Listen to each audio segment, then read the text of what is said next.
Hope everybody's well. I mean, it's a lot of different points to start from. First and foremost, is the crowd. Again, 11 years here. I played in here as a visitor. Wow. I have no words to explain the appreciation that I have for our fans, our students. Wow, my head is literally pounding. I couldn't talk to the players a foot in front of me. This game, they really helped us because we were dead in the water, really were, We didn't play our best. I thought they inspired us. I thought we had a full team effort. It was one of the harder games I've coached. And, Coach Stubblefield with his group, 7 players playing as well. I mean, they coming off of 2 great wins. They won in a hostile environment at Xavier. The job that he's doing, and again, it goes to tell you the strength of the league. That was I don't know what 2-8, whatever their record was. I know they didn't have a lot of Big East wins, but they didn't play with that. They played with a sense of purpose, urgency, toughness. That was one of the harder games I've coached as a Division I coach. And we couldn't have got over the hump without this crowd and without the support that we had here today. So Tony deserves a lot of credit. His kids deserve a lot of credit. We were just fortunate, really, really concerned with Durham, who really manned up, and as well as Bynum played, as well as Nate played. I thought we had some incredible leadership from somebody who's, just struggling with an injury. So credit him, again. Mariano Rivera, the closer, man.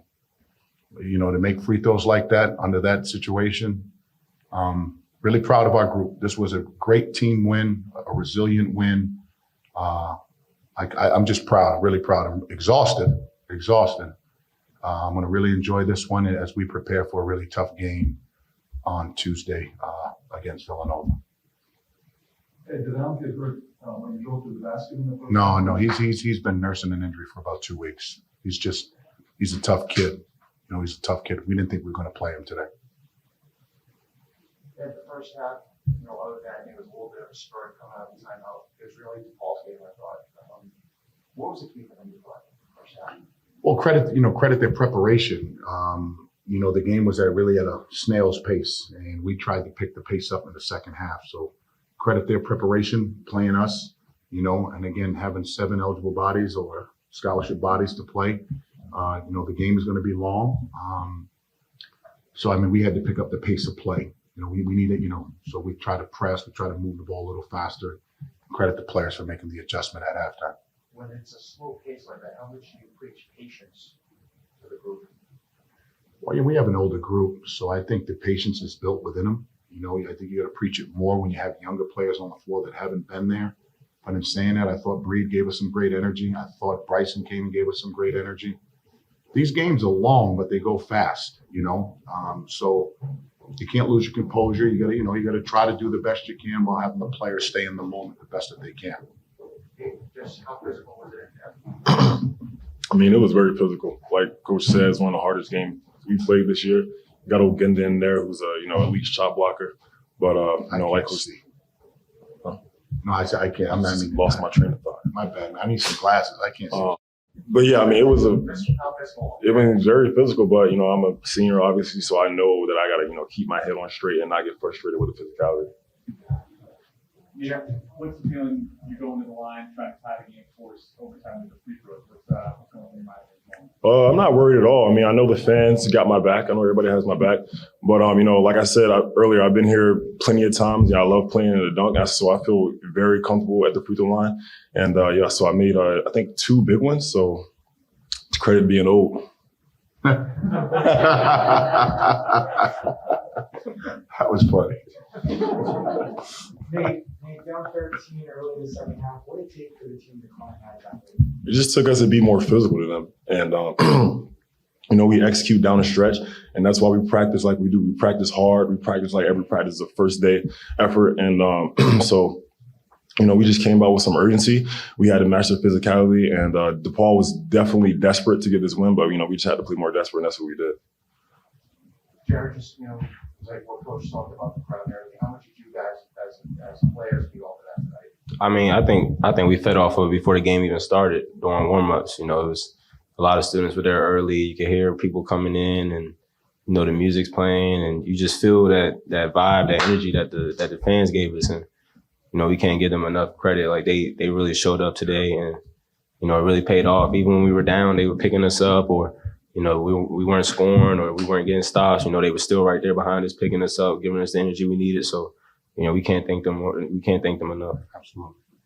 How much, Jared, like the pace of the game we talked about, how much of it just maybe tough for you to, get in transition tonight? I mean, yeah, they definitely slowed the pace down, and at halftime, coach made an emphasis that we got to push the ball more, like, play the way that we play, try to get easy baskets in transition. If not, then we can execute. So, when it's a half-court game that they try to make it, you just got to, be smart with picking your spots and sticking to the stuff that you work on and try not to force too much. So, I think we did that tonight. For the both players, game on the line, is there anybody better at the free throw line? Maybe you're Nate, but except for Alvaro. No, I mean, he's one of the best free throw shooters in the country. I mean, he went 12 for 12 tonight, and it's insane. When he steps on the free throw line, I'm not worried at all. I don't even crash. I know what's going in, so I'm that confident. Nah, there's nobody better to have at the line than Al at the end of the game. So. Coach, how big was Jared's performance tonight in the first and second half? You guys used the bucket. It seemed like any of them stepped up.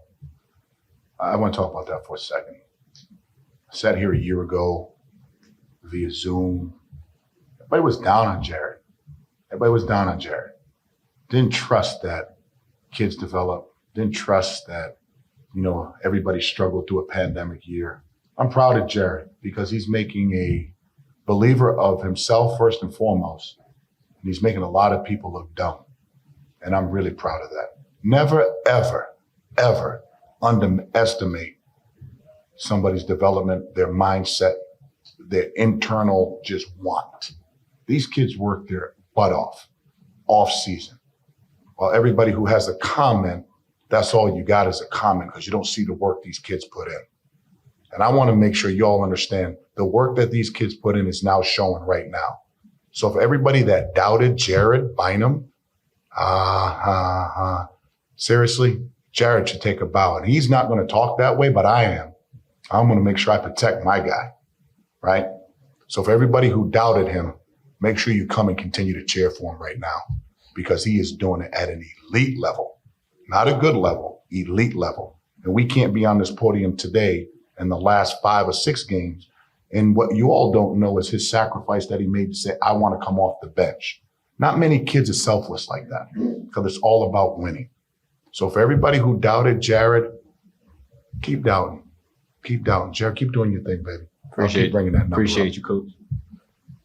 Jared, what does it mean for you to hear Coach say that about you?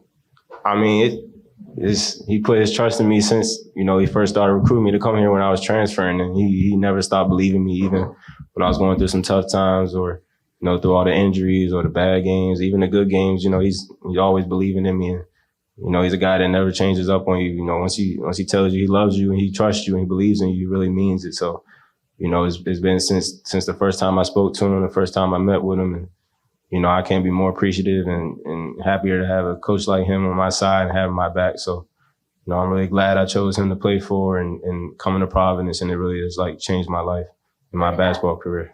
Where did that drive come from for you to transform your game and to prove a lot of people wrong? I mean, I always knew I was a good player. That's just something I always thought in my mind growing up and up until this point. But, I just love playing basketball. So if I'm not doing anything, if I don't got class, if I don't have to go see family or anything, I'm in the gym. So it's just something I love to do. I literally eat, sleep, breathe basketball. And, being a program and a culture that does the same thing that I do and loves basketball the same way I do, and gives you a lot of confidence and makes you feel comfortable. So, I'm appreciative of Providence College basketball program in the community. And Tuesday night, I know you don't want to talk about the other day, but it's the next game. How much do you you've done a good job of deflecting outside noises here. Is that just going to continue? It's another game. It's a great Big East game. It's in our building. They've been the model of the Big East. They've earned that right. Jay's earned that right. His kids have earned that right. It's going to be a very physical game. They're a very good basketball team.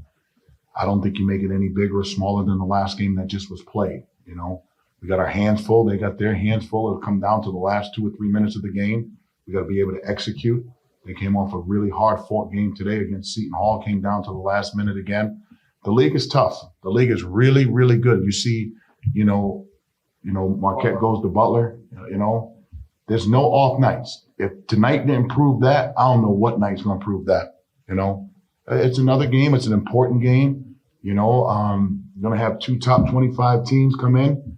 I'm excited about it. I'm real excited about it. I don't know how much practice we can do tomorrow. We got guys on one leg, one arm, one ear. We're all banged up. You all right, baby? I'm great, coach. My man. You all right, Jared? I'm good. Then I'm good. Hey, can I ask you about walking through the student section before the game? What brought that about? Mike and I, we had student acceptance dated. I think that was the name of it. And it was at the convention center and it was on the 5th floor. So I thought the easiest way to get there was to walk through the concourse and then walk back through the concourse. So we didn't have to walk. I didn't know all of them would be there. That was just making sure we try to protect Providence College and try to get these young men and women to come, join this family. That was out, but that wasn't choreographed in any way. I just wanted to get to the locker room. You know, you did that. That was fun. Coach, you sell out tonight and no one planned for Tuesday. How much does that help the cause having a sold out building? It helps the cause in a lot of ways. It helps the cause for our players. Our players get really excited. The community gets excited. The restaurants are filled. The hotels are filled. It helps recruiting. It's hard to win in here. It's really, really hard. And again, we didn't have an A game today, and that's a credit to what DePaul did. But when you got an atmosphere like that, and I just want to rewind this a little bit back in 2011.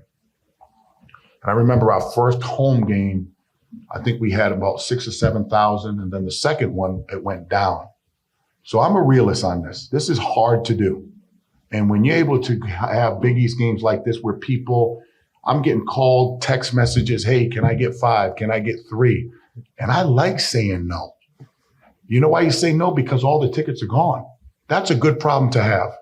And it's a credit to the players. It's a credit to our ticketing. It's a credit to our marketing. It's a credit to the people in our community coming out to support these. And I don't know if there's a better student body in the country. We had over probably 3,000 students in the building today for 4,200. Come on, man. That's big time. That's big time. You know what I mean? I'm excited about our next game. And I hope you guys are too. Any more questions? Go Friars, man.